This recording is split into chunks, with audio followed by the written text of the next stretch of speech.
Hello, internet. How's it going? Welcome to another episode of the Jongravesshow. Now I know that this is a late ass article. Well, actually, it came out back on the 27th. But this is the day that all this shit's coming out for Forza Motorsport 6. But here's something that I pretty much wanted to talk about. And this news article, it did sort of spark something for me because it was like, okay, Forza 6 gold demo coming to the Xbox One. And for those of you who don't know, today, September 1st, the day that Metal Gear Solid 5 came out, the playable demo for Forza Motorsport 6 has become available, and you can pick up the demo, you can play it before the actual game comes out, and pretty much the game, it does feature the full games roster of 460 cars with the complete full damage priorities, the cockpit views. Several of the Forza 6 26 locations will be available, and also it also includes the nighttime and wet weather. Really, they are really giving you a lot here to sort of amp you up for the game for when it releases up on the 15th. And pretty much what I wanted to say about this was, I don't know why this isn't a thing. Like, I don't know why this isn't a thing anymore. I don't know why games, or at least game companies, why they don't necessarily drop down demos of their games before they release. Now, honestly, I'm all for the whole, like, Phantom Pain thing, of the Ground Zeroes thing, of it being released. But if that game was free, I think that, and it did a good job, even if they did have to pay money for it, or you waited like I did, and then you waited until it was free up on PlayStation Network. For people out there who actually went out there and they got that game, and then they played it, and then they had a fun time with it, it actually got you amped to go out and get the actual game. And I look at, sure, that's not necessarily helping out the argument of now the demo of the game to go out and get the actual game. But for me, another game I'm about to bring up is Payday the Heist. Okay, I think that game was out before its demo came out, but when I did actually play the demo of that, it did actually get me pumped and amped for that game to actually go out and get the actual version of that game, along with I think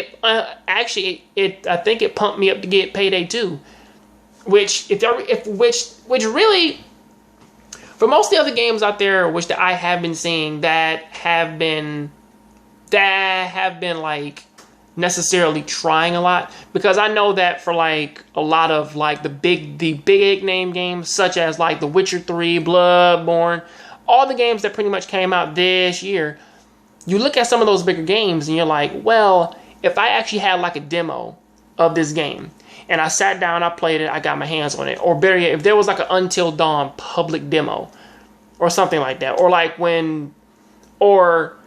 think that if there was like a public demo service for most of the more anticipated games out there, a lot of them probably wouldn't turn out the way how that they would necessarily for games such as Resident Evil 6, a game out there which that if it did actually have a public demo and you didn't have to go through all these damn back doors just to fucking get the shit.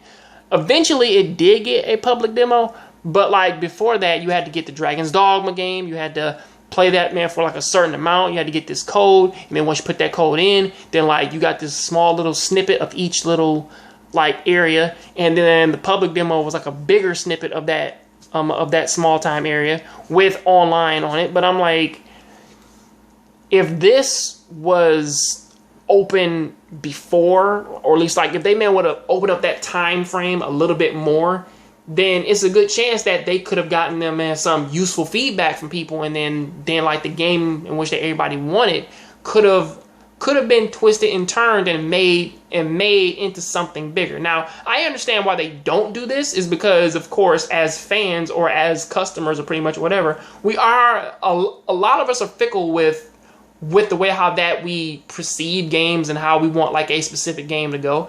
I mean, like, there are people out there right now who are fucking getting pissed off for fucking Street Fighter 5, and they say that they should never had changed Ken's design, a character whose design was the fucking same ever since 1988 when fucking the very first Street Fighter arcade game dropped.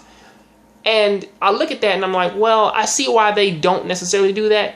But honestly, for a lot of games, or pretty much at the very least, if you are going to drop a demo, I would actually expect that a lot of the bigger name games, or pretty much what I'm saying is that like, I would actually like to see some of the bigger name games actually just drop a demo here and there, or at least just drop a demo giving people who pretty much can't wait for this game a taste of it so that they can actually go out and get it. Now Metal Gear, it had its taste.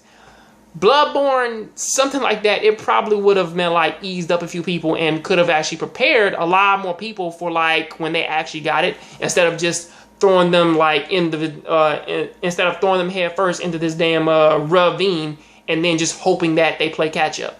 That's pretty much what I'm saying. I know that I may be wrong there, and that's just me personally. Now, I'm not saying that every game should fucking do that, but I'm saying that some of the bigger name games, they probably should drop a demo here and there, you know, just to sort of help people get a feel for their game and where they're going.